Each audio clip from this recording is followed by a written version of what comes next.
na wiejach Schumanotics magazine.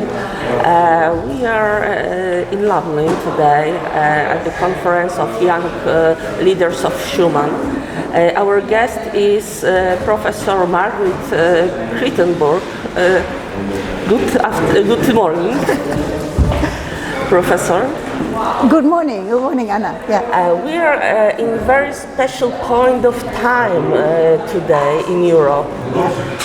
We had the Europe Day a few days ago. We see all these changes which are in Europe. And please tell me, where's the place for Schumann values?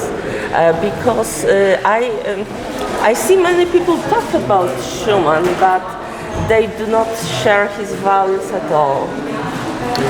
Yeah, well, thank you very much for asking this, Anna, because I think Schumann is highly topical.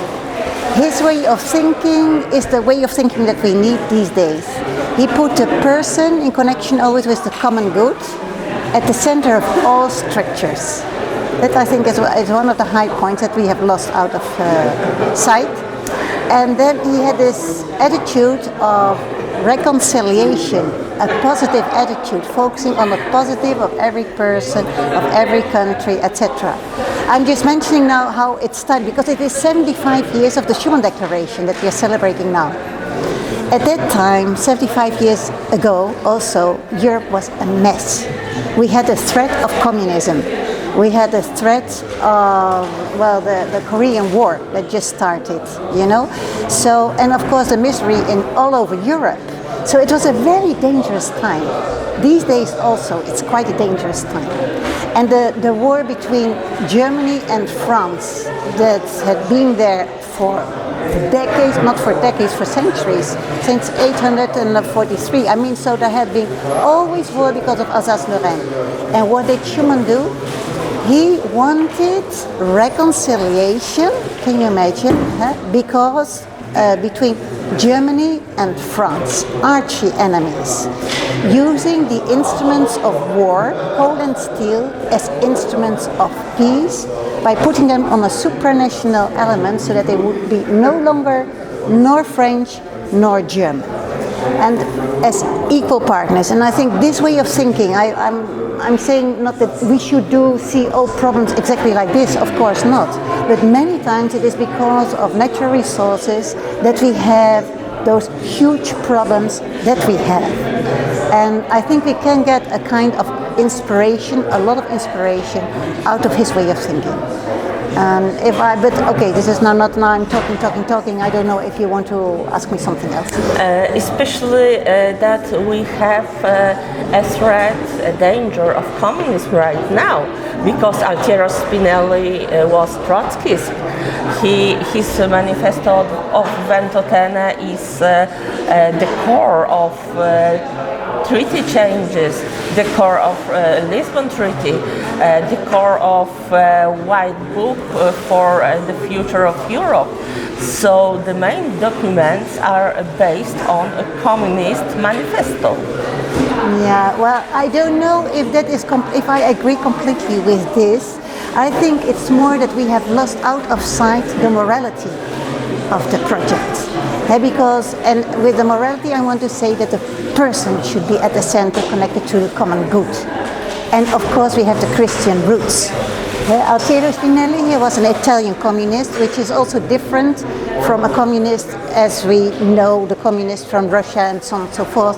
There is still this cultural dimension, spiritual dimension of Christianity that somehow is there, though the faith, the deep belief in God perhaps is absent. I cannot tell you exactly how it is with Altiero Spinelli, because I'm not specialized in Altiero Spinelli, but I know, of course, of his work, his manifesto.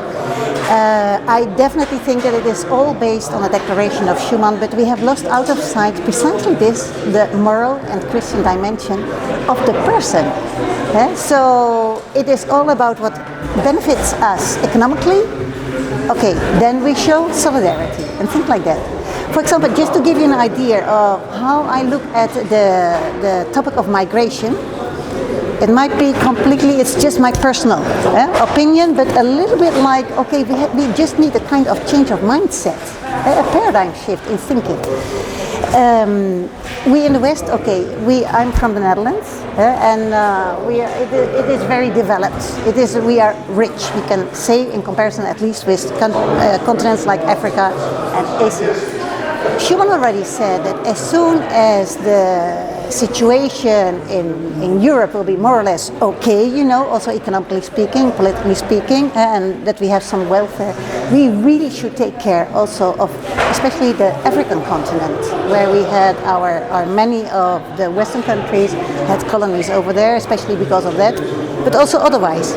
And I think if we, with our expertise, for example, in the Netherlands, if I may say so because I'm from there, we have this expertise that we can change infertile ground into fertile ground. The University of Wageningen is very famous for this.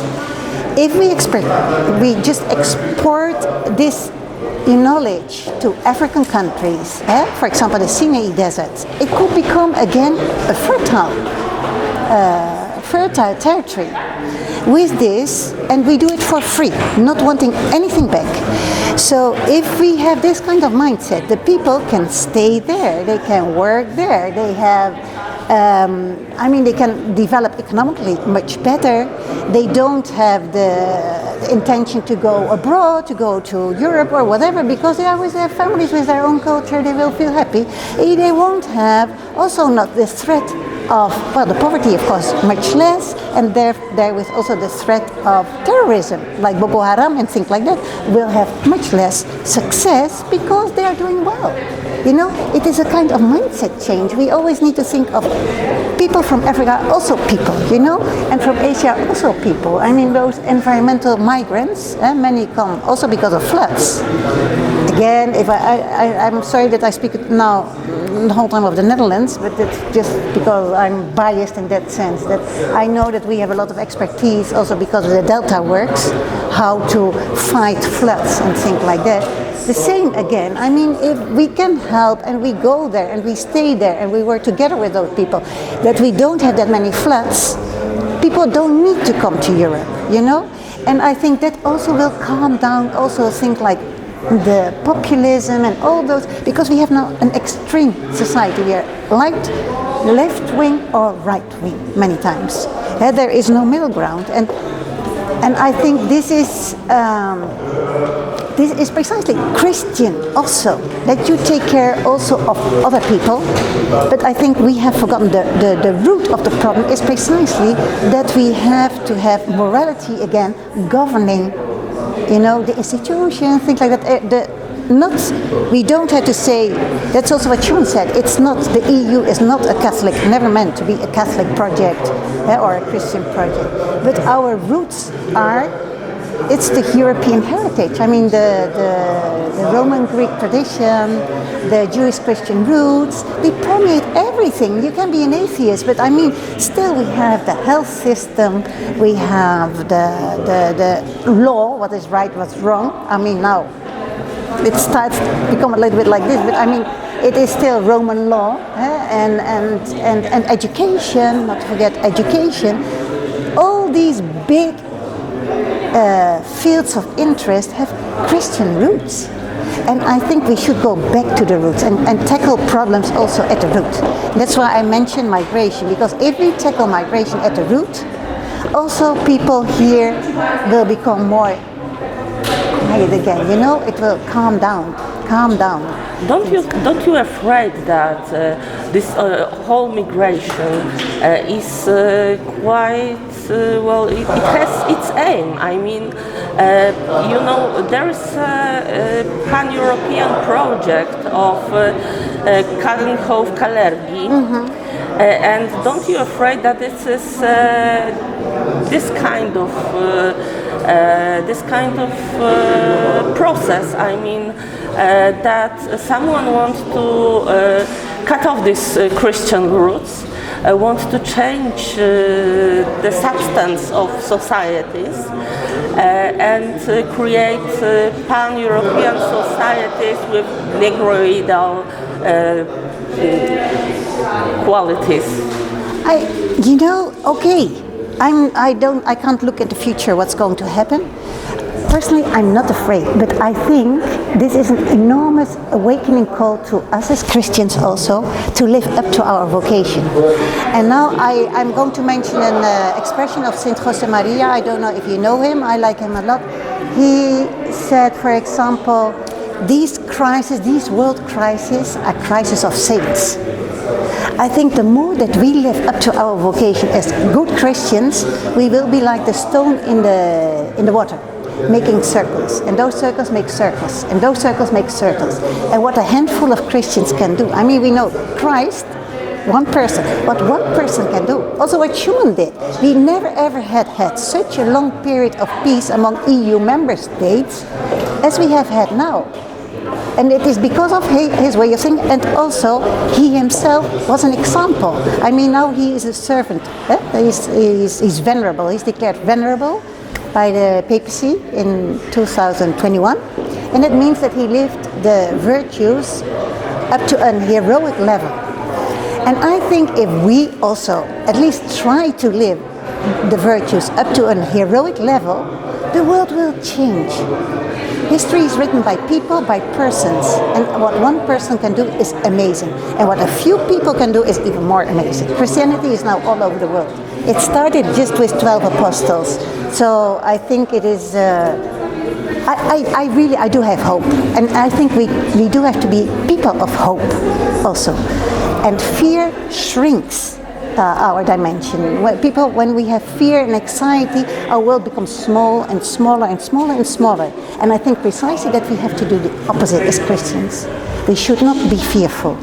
No, we should of course be realistic, but that was what Schumann was. That's why I also refer to this first period when the Schumann Declaration came out. It was a horrible time. There were also lots of strikes, communist strikes and things like that. It could go completely very bad with Europe. We could have been overrun. Okay, Central and Eastern Europe got overrun by communism, but also Western Europe could have been overrun by communism. And I think it's really, of course, we had the Marshall Aid. We needed that. That was what made it possible to carry out this Schuman plan. He had not a specific plan, but he had a vision. And that was that the European heritage is like the glue, you know, everything that is like, I don't know how you call it, but it's what's within the bones, you know, of our heritage, what's in the bones of both Western and Eastern and Central Europe, because we share this heritage. And then try to live up to it. And that's precisely the ascetical struggle that each Christian is asked to battle. And I think we have, you know, because of all the welfare, we just became passive. We take things for granted. We forgot about also this interior struggle that is needed. I think we need to be proud of our own heritage, but in the good sense. If we know our heritage, we can accept other cultures also easily. We go beyond that and we like it and we can enrich each other. Then it's no problem. Migration won't be a problem either. But at the same time, I think we should really work on the roots of the problem. So what I just mentioned of migration, that we really try to get the economy going in their own countries. So that there is not a need for them to come here, or that they don't think like Europe is a paradise, because we are not paradise, and the way we treat people is also not like many times. Okay, there are all kinds of ways of treating people, but it could be much better probably also, and we won't have then, if they can stay there also more, the ones that we have here, let's integrate them as soon as possible, that they can just, you know, join society and work and be good citizens also, just like any of us. But let's prevent problems by working at the roots in those countries. I think that is also our Christian responsibility, to go beyond just what we see directly here. We work together with it, but also look at the roots of problems. You talked about the education. Yeah. I know you have your own educational projects about Schumann. Could you tell us a little bit about that? Yeah, I love it. Thank you very much. I mean, I did my PhD in 2012. And there I heard that one of the things that is said when you defend your thesis, society should profit from the time they put into you that you were able to do this study, to do this research. And I thought, what I had discovered with Schuman, I myself did European studies. I knew about the Schuman Declaration, but I thought always, yeah, but Monet is the intellectual father, so it is more or less an economic project and things like that. Because of my PhD, I realized that, wow, no, the economy of course is important, but it's a means. It's very important, it's a means. And it is through the economy that the political unification can take place to serve the citizen, the person, and the community. And this was something like, oh, this is amazing the way Schuman thought. And he, as a I don't know how to say, but as a Christian who lived up to what he was asked to do. So, as I'm teaching at the Hague University of Applied Sciences, I thought, okay, I started there, and immediately, this year we had the 12th annual International Schuman Student Congress. So I tell students about Schuman, and during 6 weeks, twice a week, or 3 times a week even. And the last 3 years we had it with a COIR program, Collaborative Online International Learning Program. So there were also students connected online from Spain, from Portugal, from Poland, also from Italy, from India, and because we have the Erasmus program at our university, we had students from all over. I mean, all over Europe, all the countries you can mention, from Latvia to Slovakia to, I mean, all countries. Bulgaria and all countries were there, Sweden, Finland, the Netherlands, of course, and but also from Africa. There were students from Africa also, and so forth. So it was extremely international. And during 6 weeks, they followed this course, and then they had to work in groups of 12 WhatsApp groups from all over the world then, and speak about topics like leadership, but also at the end about, okay, so if we know now well Schumann's thoughts, if we look through at EU and world today, how would Schuman react, you know? And each group had to come up with a kind of solution using Schumann's frame of reference.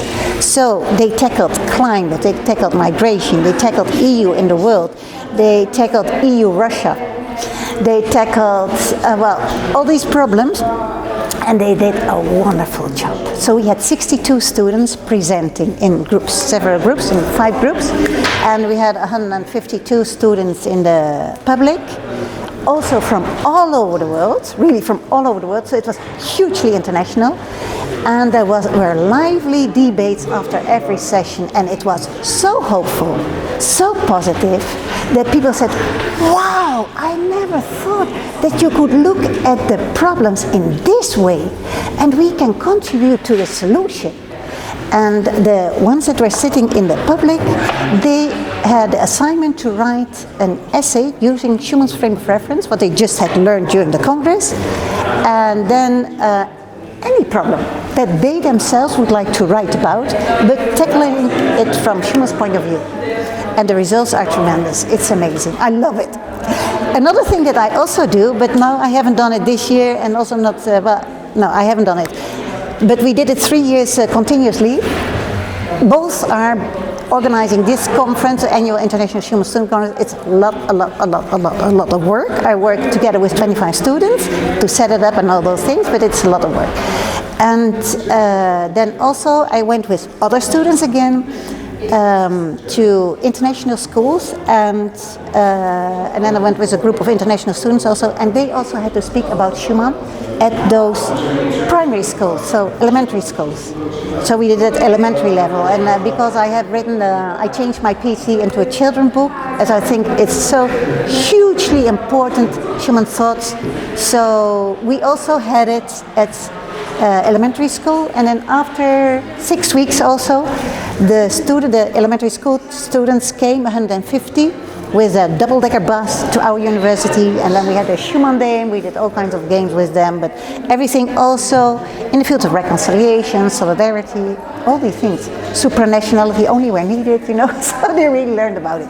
Very, very nice. It was very nice. So, and I'm doing a lot, also, you know, getting funds for That's what I did last year, getting funds for a project for children out in the slums in India. I lived for 8 years in India, and I know of a school that is professional education, Kamalini, and they educate girls from slums to get an education so that afterwards they can work wherever they want to work, also in a company or in a 5-star hotel or whatever. They really got a good education. So at our university we had a fundraising activity. They were baking things, selling things, all kinds of things doing, to show solidarity, put it into practice. And then later on also we celebrate our 20th wedding anniversary, and I asked the people, all the friends and so on, more than 200 came, instead of giving a gift, that they contributed also to this project. So we had really quite an amount of money for this project in India. So these are little things, that I'm doing, and I also feel that's normal. I mean, it is, I did my PhD not for nothing, so I want to share human thoughts, because I think his thoughts are so topical and so much needed and so beautiful and attractive. So they are very positive. Thank you very much. Okay, most welcome.